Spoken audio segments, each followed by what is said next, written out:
Alors là aussi, on parle d'un éditeur régional, puisque c'est les Ardents Éditeurs, avec le Grimoire Pourpre. Voilà. Donc en fait, les Ardents sont à Limoges et ils ont une série qui est pour les jeunes, qui est par un auteur, illustrateur, BDiste à Limoges aussi, Michael Bettinelli, Le Grimoire Pourpre. Alors là, j'ai amené celui que vous montrez, c'est le tome 4, le précédent. Ça, c'est le précédent. Voilà, parce que le 5 est sous presse actuellement, c'est le facsimilé. C'est la facture du 5, hein, c'est la couverture du 5 que l'on vient de voir. Ah pardon, excusez-moi. On vient de voir le 5. Moi, je montre le 4, comme ça, si vous voulez toute la série, vous les aurez. Et ça, c'est le 5, Amandine. Très bien, voilà. C'est le 5 avec, vous êtes des privilégiés parce qu'il n'est pas sorti, on a déjà les premières planches. Voilà, il est sous presse en fait, donc c'est pour ça qu'on n'a pas pu l'amener. J'avais amené donc un facsimilé pour, voilà. Donc c'est la fin de la série, donc c'était une série en 5 tomes. On est enfin arrivé au bout de l'intrigue, donc des aventures de Manon et Jean, donc 2 ados qui ont une quinzaine d'années et qui héritent d'un grimoire pourpre qui rassemble les légendes du diable.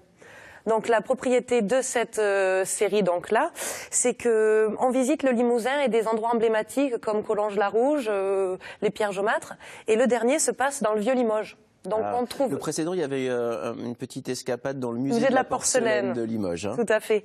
Donc ça permet vraiment aux jeunes aussi de découvrir le patrimoine historique. Et donc l'essentiel des légendes qui fondent la base du récit sont des vraies légendes du diable. Que l'auteur a documenté sur Bettinelli. Voilà. Et puis dans l'un des tomes, il y avait même une équipe de France 3 qui était dessinée dans le Grimoire Pourpre. Ça nous avait fait très plaisir. C'est donc le tome 5 du Grimoire Pourpre et le dernier. Donc vous venez de nous l'annoncer, je pensais qu'il y en aurait plus, mais c'est donc le dernier. Et qui finit en beauté parce que tout se dénoue, tout s'éclaire, donc il y a une vraie intrigue et c'est vraiment un plaisir de le lire. Ça c'est pareil, si on veut partager ces lectures avec des ados, là on se régale. C'est vrai. Pour les parents qui ont envie de... Et puis en plus, ça permet de voyager dans la région et ça fait. Et puis les Ardents Éditeurs, quand même. Quelle belle maison. Mais non, mais je suis fan parce qu'ils font un travail de très très belle facture.